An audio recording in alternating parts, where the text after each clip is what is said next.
Hola queridos amigos de Literaturba, bienvenidos a esta su sección Viajes Cáusticos. Hoy les voy a hablar de un escritor que a mí me gusta mucho, que se llama Jorge Ibargüengoitia. Me gusta mucho porque generalmente la literatura mexicana es como pues triste, melancólica, pues muy bajón. Y este escritor, Jorge Ibargüengoitia, a mí se me hace muy irónico, muy chistoso. Bueno, sobre todo la literatura de antes, ¿no? Era como muy solemne, los poetas modernistas, después los contemporáneos en sí, y los escritores en general son yo creo que a excepción de Julio Torri, generalmente la literatura mexicana es en su mayoría solemne. Y este escritor, Ibargüengoitia, es todo lo contrario, ¿no? Es un tipo que se burla de las cosas trágicas, que digamos que utiliza mucho la ironía para narrar, para contar. Y bueno, tal vez su libro más irónico, pues bueno, todos son irónicos en cierta forma. Las muertas, por ejemplo, es el libro de las Poquianchis, unas prostitutas que están en un prostíbulo, y la matrona pues va enterrando, ¿no?, a las que se van muriendo y a personajes que van llegando ahí. Los entierra en el cuarto, en el jardín de atrás, y un poco Ibargüengoitia como que lo cuenta de una forma cómica, ¿no? Tiene mucho esta virtud de poder narrar sucesos trágicos de la historia, la revolución, la independencia, con una ironía que tal vez no todos lo pueden hacer así, ¿no? Bueno, miren, este libro es de la biblioteca, pero él es Jorge Ibargüengoitia. ¿Quién es Jorge Ibargüengoitia? Bueno, él nació en Guanajuato. Forma parte de una familia que era rica, pero después de la revolución se fueron haciendo como, pues fueron perdiendo. Su papá se muere cuando él tenía 8 meses de edad. Se van a vivir a la casa de su abuelo, y su abuelo se muere cuando él tiene 3 años de edad, entonces se queda viviendo con puras mujeres.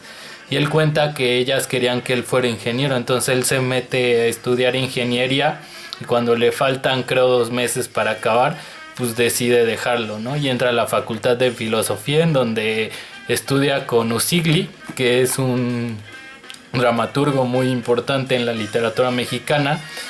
Se convierte como en su maestro, y cuando se retira le deja sus clases, ¿no? Es una persona que Ibargüengoitia pues admira mucho, habla mucho de él, pero que al final terminan peleados.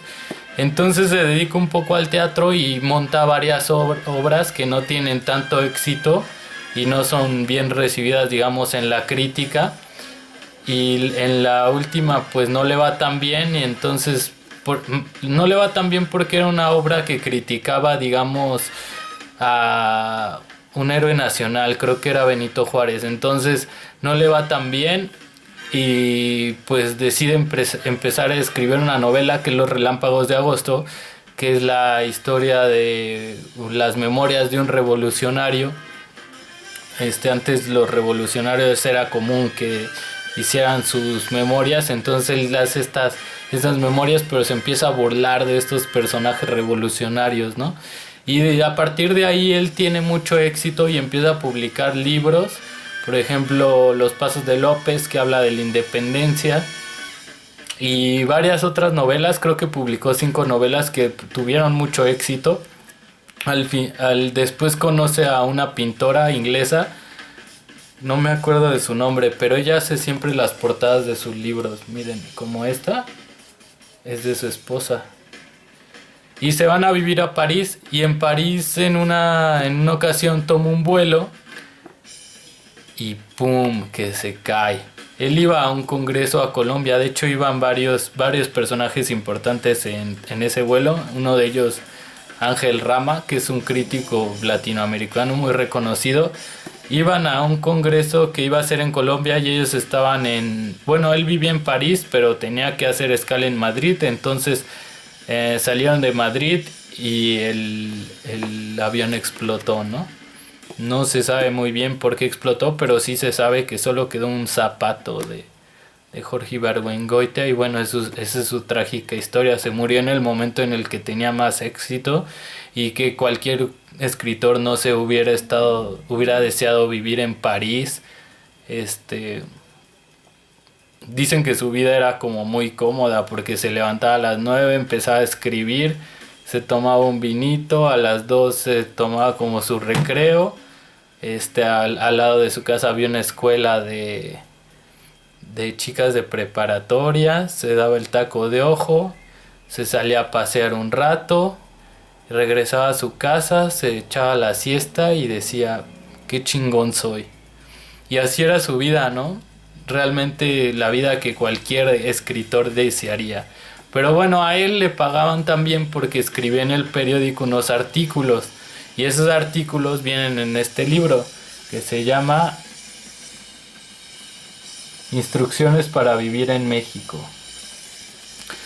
Entonces publicaba cada cierto tiempo un artículo en el periódico, y a mí me gustaría leerles uno a propósito de las elecciones, en donde para que vean cómo pues, su ironía neta era como muy particular, ¿no? O sea, no he conocido un escritor que tenga este sentido del humor. Por ejemplo, él decía que era más fácil ser un escritor si uno era guapo, y ponía de ejemplo a Carlos Fuentes, ¿no? Entonces, también decía que estaban desapareciendo las cantinas y que las estaban convirtiendo en tiendas de maletas, y muchos dichos que él tiene. De hecho, en el Canal 11 hicieron como un documental de él que está muy bueno, pero bueno, estoy buscando aquí la página porque no la encuentro. Es la...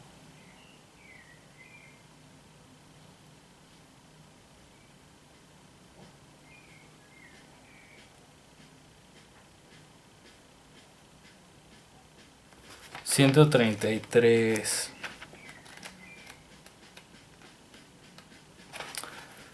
Arriba la democracia.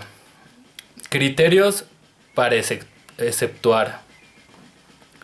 El viernes pasado proponía yo que se sometiera a los ciudadanos a un examen de civismo con el objeto de determinar si estaban o no capacitados para votar.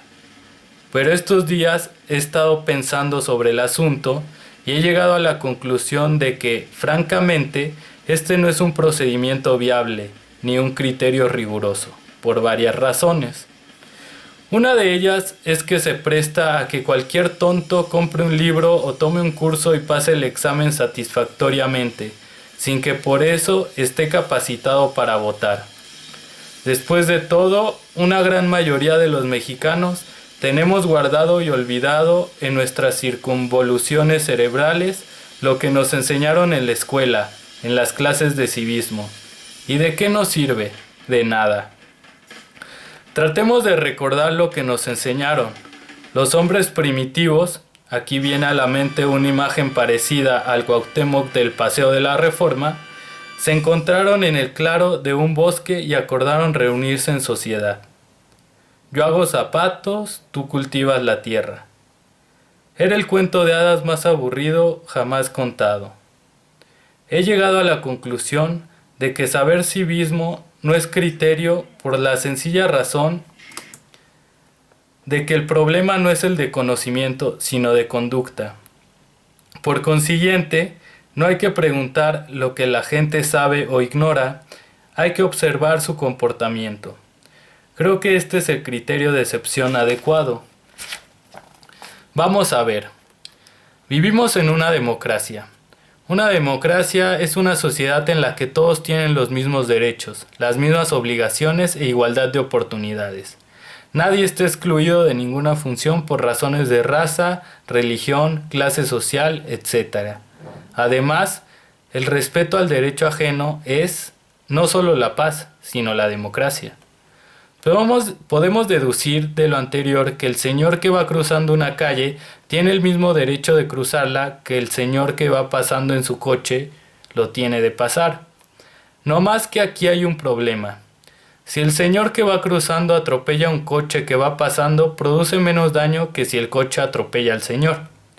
De esto se deduce que el señor del coche tiene mayor responsabilidad y por consiguiente debería tener más cuidado. Hemos encontrado un criterio de excepción. Es el siguiente. Si alguien piensa que es preferible que un peatón pegue un brinco y haga el ridículo a que el que va manejando sea obligado a disminuir la velocidad, está pensando implícitamente que la circunstancia de ir en coche le otorga un derecho del que carece el que va a pie. Esto es totalmente contrario a los principios democráticos. Un señor que ignora los principios democráticos o que no los pone en práctica es un señor que no debería tener derecho al voto. Ahora bien, parémonos en una esquina y observemos un rato lo que pasa en la calle. Un 60% de los conductores mexicanos no ven a los peatones. El 40% restante parte de la suposición de que estos son agilísimos y tienen nervios de acero, suposición que afortunadamente es correcta en la mayoría de los casos. ¿Qué se deduce de esto? Todas estas personas consideran que las calles se abrieron para que transiten los coches. Esta idea es en sí misma una violación de los derechos de los peatones. Hemos llegado a la primera conclusión. Todas las personas que tienen licencia de manejar no deben tener derecho al voto. Con esta sencilla regla hemos eliminado 2 o 3 millones de votantes. Pues antes había muchos menos coches, ahora pues serían casi todos, ¿no? Pero bueno, sigo. Propongo además como criterios de excepción los siguientes. Toda persona que tenga la impresión de que cualquier cosa que haya pasado por sus manos o su garganta no es basura, no tiene derecho al voto, porque está violando el derecho que tiene todo ciudadano a caminar por calles que no estén llenas de olotes chupados, cáscaras de plátano, botellas de cerveza no retornables, escupitinas y otros objetos más repulsivos. Otro criterio.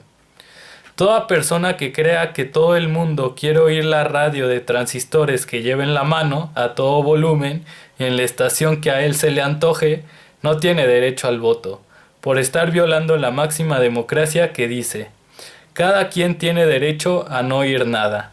La aplicación de este criterio es muy sencilla. Basta con que la persona que compre un radio de transistores firme, al recibirlo, una declaración en la que renuncia al derecho de votar. O más sencillo todavía, que entregue su credencial de elector, la cual será quemada en plaza pública por mano de verdugo. Tampoco debería tener derecho al voto todo aquel o aquella que piense que sus hijos son maravillosos y que no importa que le chupen el dedo pulgar al señor que va en el camión, parado enfrente o sentado al lado. Por último, propongo que todo el personal de la Dirección de Tránsito pierda el derecho al voto, por haber elaborado un reglamento en que se parte de la suposición de que los peatones, que en adelante serán los únicos votantes, no existen. 9 de enero de 1970. Bueno, como podrán ver, pues es un chiste, es una broma. Todo lo que hacía Jorge Ibargüengoitia, bueno, a veces con una broma dices un poco de verdad. Y es lo que a veces algunos escritores tratamos de hacer. Espero que les haya gustado. Pásenla bien, ya mañana es viernes, cotorreen. Les mando un beso, un abrazo y que estén muy bien. Y suscríbanse a la página y al YouTube y a todo lo que puedan. Bye.